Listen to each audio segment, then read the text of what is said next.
What is up, guys? So I feel like we just talked about Pokemon Masters in the last few days, but we keep getting some more information, so I really quickly want to go over some of the new stuff that came out today. On the 18th, we did get quite a few tidbits of information that we can go over here. So first thing that we're going to do is we're going to watch this trailer. It's titled "Get Ready to Battle Like Never Before in Pokemon Masters."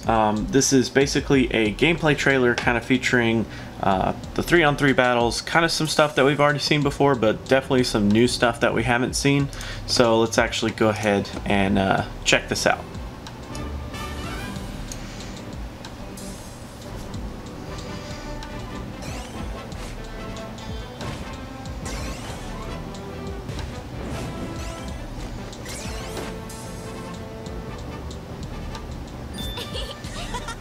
You can count on me. Thank you.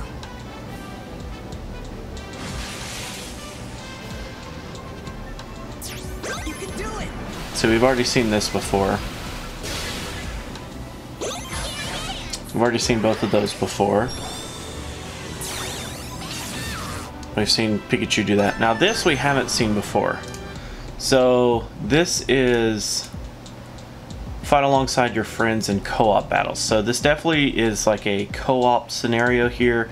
It kind of further drives that home with the fact that this screen is in control of Slaking, this screen is in control of Lucario, and then this screen is in control of Swanna there. But there's some kind of interesting things that you can do with co-op battles that were revealed today.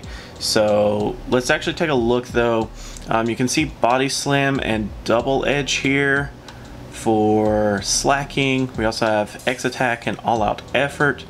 We also have that number here. Now interestingly, this number is a 6 for this trainer, whereas it's a 4 for this trainer. I wonder what this number is actually going to be. This could be a sync move, and sync moves could be based on, you know, a number of different things. It could be totally different compared to what we're getting ready to see, which is what I believe this gauge is going to be for. But quite interestingly, you can also see here we do have some debuffs, whereas in the previous video we talked about buffing our own Pokemon. I believe these are going to be the debuffs. I can't really tell exactly what those are, and I don't think we really get to see that in the trailer. And then in this last screenshot here, you can see Lucario is actually calling out for a heal, and this person is actually going to use a potion here. So we will also have items that we can use in the game. I'm not completely sure if the items are going to take up move gauge. It said that there's a couple of things that you can do that don't take up move gauge, so I'm assuming that the items is one of those things, but definitely some new information spread out through this image. You can see we do have Nosepass and Tyranitar in the game. Previously, I don't think we knew that Swanna or Slaking were going to be in the game, so that's also pretty interesting. What's really odd is that each of these scenes right here depict something a little bit different if you look below. So if you look in this screenshot, for the life of me, I cannot tell what Pokemon this is because of how dark the screen is. So we have a totally different Pokemon here. This is obviously not Lucario. This is Slaking, which makes sense, but this is obviously not Snivy. And then in this screenshot we have Piplup here, which is obviously not corresponding to Swanna, and then we have Seal, which is obviously not Slaking. So that's kind of interesting. Let's back it up here just a tad bit and see if we can... What Pokemon is that? I'm going to be honest. I am totally unaware of... Oh, they changed again. I'm totally unaware of pretty much all Gen 5 Pokemon and most Gen 7 Pokemon. I plan to go back and play some Gen 5 and Gen 7, but some of those are gonna for sure elude me. But as you can see here, we do have a an items little thing. Please don't go away before the text does. I'd like to... Nah. So as you can see, we do have what looks like Hear Me, Strengthen Me, Attack Together, Defend Together, and Disrupt Them. Looks like those may be like call outs, and that looks like that emblem right there corresponds to this one in the corner. So maybe you can call out to your opponent. Oh, I'm sorry, that's heal me, which is what we end up having on the screen from Lucario, not hear me. And you can kind of call out to your friends in co-op battles and, you know, actually call out to say, hey, I need a heal, or can you buff me, or let's all attack together or defend together.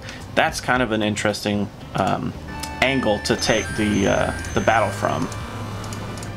So you can see this one has Erica and Misty now, which still don't correspond there, and that's just weird. Alright, so defeat your opponent with a massive unity attack. So this is also quite new, unity attack. I think that was the big bar that we saw at this screen. This bar kind of like in the center of the screen here. I think that's what that is. It says remaining 6. So I'm not sure if you have to use 6 energy before it's available to fire, or if it's a charge of 6. Still to be determined, if I'm not mistaken. So unity attack, gonna pretty much go all out on one typing. So from what I've read, you pick one typing and that attack becomes that typing, and you do a massive unity attack against the entire team, if I'm not mistaken. Which we'll read a little bit more about that here in just a second. So I'll let the trailer finish out and play here. And again, planned for summer 2019. No release date yet again. Okay, so next thing we're going to do is we're going to look at the sync pairs page. And the sync pairs page was updated with a couple of different things. We can scroll down and we can see all of these have pretty much been talked about. We haven't gotten a tweet about Flannery and Torkoal yet. From what I saw, we also haven't gotten Palisand, and I'm pretty sure we have had one on Thornton and Bronzong there. So the new characters though. So we do have a professor, Professor Bellis, and Professor Bellis is the Pokemon professor of the artificial island of Pasio. So it's weird because they keep calling out artificial here. You'll see that shows up quite a few times, and it is kind of interesting. But Professor Bellis is the Pokemon professor on the artificial island of Pasio. She's researching the relationship between Pokemon and sync stones, which are needed for sync moves. Okay, so that kind of gives a little bit of lore into sync moves and how they actually interact with the Pokemon. Lear is a prince from some unknown country, inspired by past loss to a certain trainer wearing a hat. He built the artificial island of Pasio and organized the Pokemon Master League in order to conquer his own weakness. So I'm not too well versed in the lore of Pokemon, so a certain trainer wearing a hat I'm sure is alluding to something. Let me know what that's actually all about down in the comments, please. So then we have Sawyer and Rachel. Sawyer supports Lear as part of his loyal staff. Rachel respects Lear for his single-minded seriousness despite his arrogant nature. And then we do have Paolo and Rockruff. Paolo is a rival trainer who also aims to make it into the Pokemon Master League. An exceptional student with a strong sense of justice, he's collecting badges just one step ahead of the main character. So very similar to the main series games where we always have a rival that's always one step ahead, and then at the very end we're gonna take it. So some quite interesting little tidbits there at the bottom, basically just for the new characters. We've pretty much seen all the friends and the trainers from other regions before, so nothing too new there. So now let's actually go over to our battle page and we can see a little bit more in depth about some of the things that we saw in the trailer. So here we have a nice little video of what's going on in a real-time battle. So the unique part of Pokemon Masters is its 3-on-3 real-time battles. Use your move gauge, which fills as time passes, to unleash powerful moves such as Thunderbolt and Flamethrower. Your team shares the move gauge, so it's essential to carefully decide which of your sync pairs use a move. So it looks like for like story mode or possibly PvP, if we're getting that, they don't mention it and it's kind of absent from a lot of the discussion, which is interesting. But it looks like basically you just click or tap on which trainer you want to perform a move with. Your move gauge obviously refills as time goes by. As you're refilling your move gauge, you can use other type moves and stuff like that. You just kind of pick and choose between which Pokemon you want to perform a specific move. Ooh, so that was interesting. If we go back and we watch, you can see that whenever Pikachu here uses Thunderbolt, you can see he uses Thunderbolt, and this move right here, this number in the center which we've been talking about, goes down by 1. So very interesting. I wonder if what we're going to talk about here in just a second is alluding to that. So it says that there are some moves that can be used without consuming the move gauge. This game has features players know and love from the Pokemon video game series, such as X-Attack and various potions that restore HP. Pokemon Masters also includes original moves for sync pairs that are bursting with personality. The number of times you can use sync moves per battle is limited though, so you have to time them just right. So here again we can see even the trainer move, X-Attack, did decrease that number there. The potion did not decrease it, but X-Attack does decrease that number.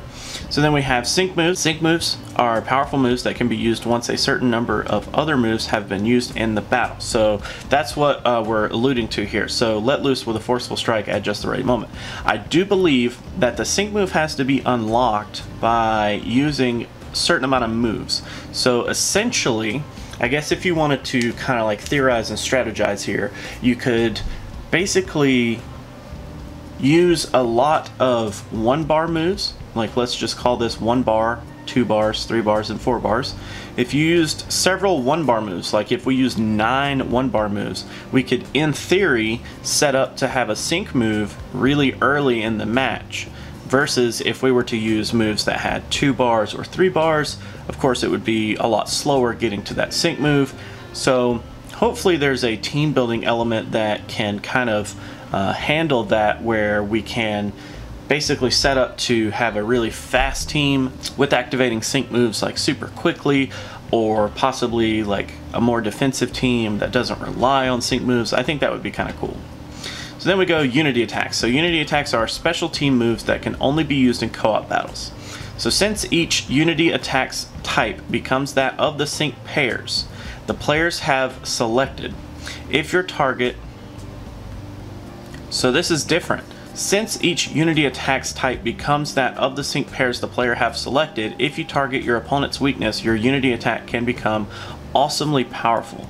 So in order to activate one, 3 players have to consecutively tap actions to charge the unity gauge. So that kind of goes against what I originally understood from the from the trailer there. So this charges up. All 3 Pokemon end up doing an attack, and you can see you have Pikachu with the electric, you have Seal with the ice here, and then you have Trico with the grass, and it looks like all 3 of those typings are used. So this is possibly not like a select one typing and use it, you know, strategically. It possibly would just be based on timing. This is only for co-op battles, so it's not going to be like, you know, in PvP or something, you're not going to have to like cooperate with anybody. So that could possibly be interesting. I mean, it's kind of unique. It's kind of cool, I guess. Next, we do move on into co-op battles. In the Pokemon Masters, there are solo battles that you can play through at your own pace, and co-op battles in which you and your friends can take down powerful foes together. So here we do have Erica with a Vileplume, even though it shows Trico there. I'm not understanding what exactly, like, why it's showing this. That doesn't make sense. And then we have Iris here with her Haxorus, and you can see doing some decent damage there. So it's interesting that this doesn't make a whole lot of sense as to why we're seeing these odd Pokemon, unless, I mean, just because, you know, Karina has a Lucario doesn't mean that she always has to fight with a Lucario, but that kind of goes against the whole sync pair thing. It doesn't make a whole lot of sense to me. So battle page, pretty interesting stuff. I'm glad that we're getting some actual footage here of some battles, which is always really nice. So the last thing is that we're going to look at the systems page here. Basically sync pairs, we've already talked plenty about those. The Pokemon Center though, Centra City is the biggest town in Paseo. The Pokemon Center in Centra City has a shop and a cafe in it, and it serves as a home base for sync pairs to gather, exchange information, and prepare for their adventures. So that kind of seems like the hub that we're going to be basically in whenever we boot up the game. Adventuring, go on adventures with your sync pairs and level up. Sync pairs can learn versatile moves and passive skills, bring out the full individuality of your sync pairs. Also, they can even get stronger with their level cap unlocked. So you can see here that Haxorus is learning Outrage, kind of interesting. Then we see that Empoleon here has the new sync move, Late Fee Bubble Beam. So I'm assuming that's an entirely new move called Late Fee Bubble Beam as a sync move. And you can see we do actually have Tepig showing up there. So edit team. So this is, where my brain starts to get going. So we have a team is made up of 3 sync pairs. Adjust to the weakness or strategy of the opponent that you battle and make a team that's all your own. So we can see we do have a Clawitzer, I think. And then we do have some Pokemon with their trainers here. Now this is what makes me feel like this is going to be a gacha game more than anything. So this type of setup, this type of screen, it looks totally like a gacha game to me. We have stars for how rare the characters are possibly. We do have levels, as you can see in this second screenshot. We do see that Misty is a level 12. Inside of the top section here you can see Brock actually rocking the level 9 Onyx. It does have a roll there and a weakness, so that's kind of cool. As you can see, we do unlock other moves here, and you can see that we do have the challenge section in this first screenshot. So we do have, the 3 trainers that will be battling. It actually does tell you either use grass or electric here, as those would be optimal. You can see it does have an option to preset teams, which is just fine. And then we do have an edit team, obviously, which is going to take us to this screen. You can filter them by level, do whatever you want to. That screams gacha to me. So that's pretty interesting that we're able to see exactly what happens. And also, as you can see here, it looks like Betty is being switched into the team in place of Brock, and you can see that Betty, being a level 12, is going to raise the strength from 2680 to 2845. So there's going to be a lot of gacha elements here already that we're seeing, even though it's not confirmed to be a gacha style game. Definitely starting to look a lot more like one just based off these screenshots alone. That just screams gacha to me. It looks a lot like the gacha interface from Dragon Ball Legends, at least. So definitely some really cool information, definitely some really interesting stuff coming out. I don't think there's anything else that's new on the website though. So that is actually going to be it for now, guys. Of course, as more information comes out for Pokemon Masters, I will definitely be making some videos and talking more and more about it as the days go on. So thank you guys so much for hanging out. Thanks so much for watching. Always remember that if you like a video, you could do that. But if you don't, you can be that guy. Otherwise, let me know what you have to say down in the comments below. And until our next video, I will catch you then. Thank you guys so much for watching. Always remember that if you like videos, you could do that, but if you don't, you could be that guy. Otherwise, let me know what you have to say down in the comments below about the video. I do highly appreciate you guys watching. If you guys want to support me in any way, there are several links down in the description for Patreon, joining the community here on YouTube, or even just directly PayPal if that's your thing. I greatly appreciate everyone's name that's on screen, as you guys have showed some sort of support outside of just viewing the videos, and I thank you guys. You don't understand from the bottom of my heart. So until our next video, guys, I will catch you then.